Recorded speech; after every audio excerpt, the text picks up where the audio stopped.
As Nissim Yagen and Shalom, we know that the famous question of the Beit Hadash asks of Yosh, he asks, why did Hashem send the Greeks on us? The Greeks, I know the holiday of Hanukkah is to remember the miracle about how they were, the whole temple was defiled, there was no oil, we found oil.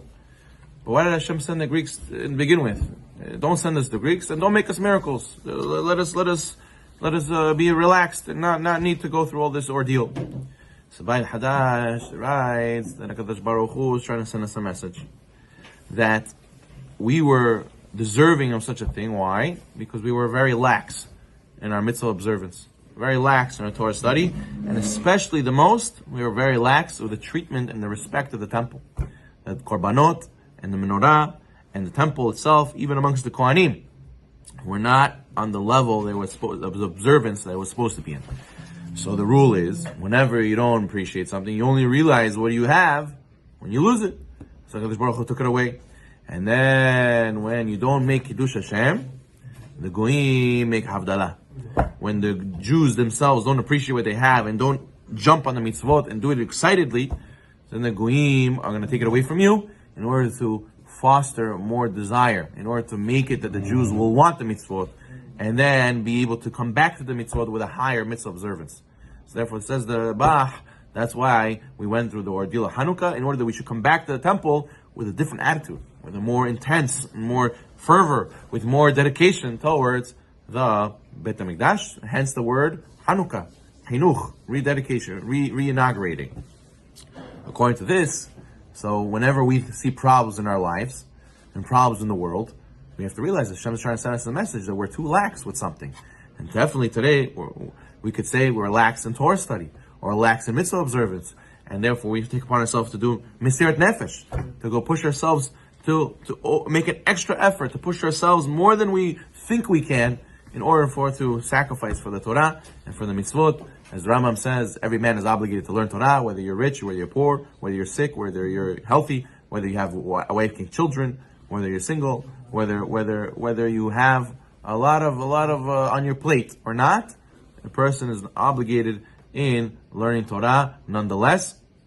And the Gemara says, if someone says Yigati lo matzati al ta'amin, or if he says lo yagati ve'matzati al ta'amin, right? The Gemara says that don't believe a person who says, I found without trying. I got the answer and I got pshat without trying and toiling hard in Torah. You can't, there's no such thing.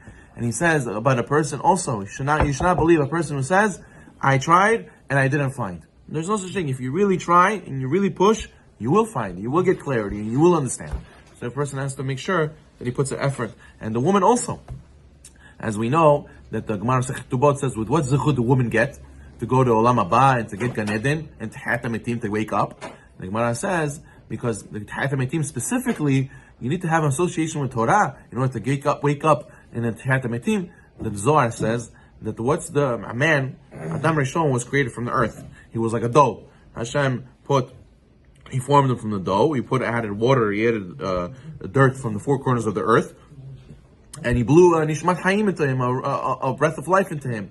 When we get up into Tehiyat HaMetim, it will be the same thing again. Hashem will reform us like a dough, and every dough needs water also, not just dirt, not just the flour. So what's going to be the water? The Zohar says the water is the spittle that comes out of a person's mouth and from his praying and from his learning. So therefore, it makes sense that a person has spittle coming out from learning if you're a man. But the woman, they don't learn as much Torah. So where's the talat hiyah? Where's the dew of life that they're going to get from?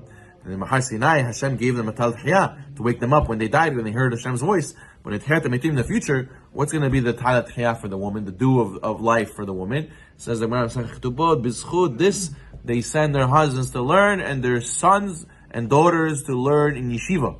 To go to yeshiva every morning, it's very difficult to schlep, to drive, to pick up, to drop off, to make sure there's carpool, to make sure they're already on time, to take them all the way there. It's a whole long schlep, a little traffic and whatnot, travel to a different city maybe. But the point is, the zchut, the moser nefesh, they push themselves over the edge more than they can handle in order for the mitzvah that their children should learn, and they push their husbands. The husband comes home tired from work.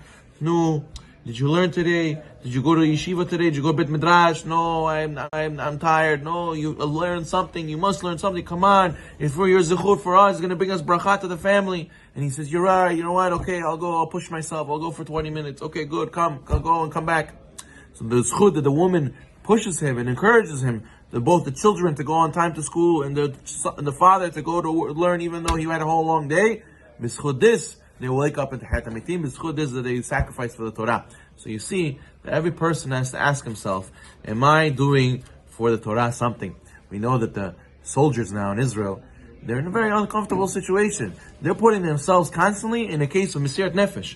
They have to constantly, go into a war zone, clear houses. You don't know what terrorist is inside which house, and you have to go and jump in and shoot, and there's grenades flying, and you didn't shower in so long, you didn't barely slept, their clothes are soiled, you don't do laundry every day, you wear the same clothes over and over again, you don't know when your next meal is, you don't know if it's going to be time to rest, not time to rest, you don't know how long this firefight is. It's Mr. Nefesh. You think they want to be there? There's people who are reservists. They have families at home. They're 35 years old. They want to go home and live a normal life. And what? The moment of war comes and they have to. They push themselves. For the sake of Am Yisrael, they push themselves to the limit. Why should they be the only ones to push themselves? We also have to push ourselves. Maybe we can't push ourselves physically, but we can push ourselves spiritually. And we can go and push ourselves to say, they give their life, I'm going to give my neshama, I'm going to give mitzvot. It's not just Am Yisrael Hai, Am Yisrael do osim tshuva, Am Yisrael osim mitzvot, Am Yisrael oskim b'Torah. And this is what is going to make it us win. As the Kohanim, the Hashmonaim, they were rabbis. They had Torah. That's all they had. And they what? They won the war against the Greeks. So also to us, we should be zocheh. We need to overcome ourselves, to push ourselves.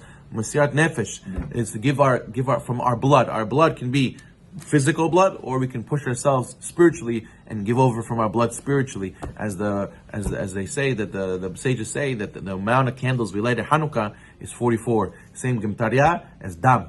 To push over, you push yourself. From Hanukkah we learn that you push yourself and Mesirat Nefesh to give your blood for HaKadosh Baruch Hu.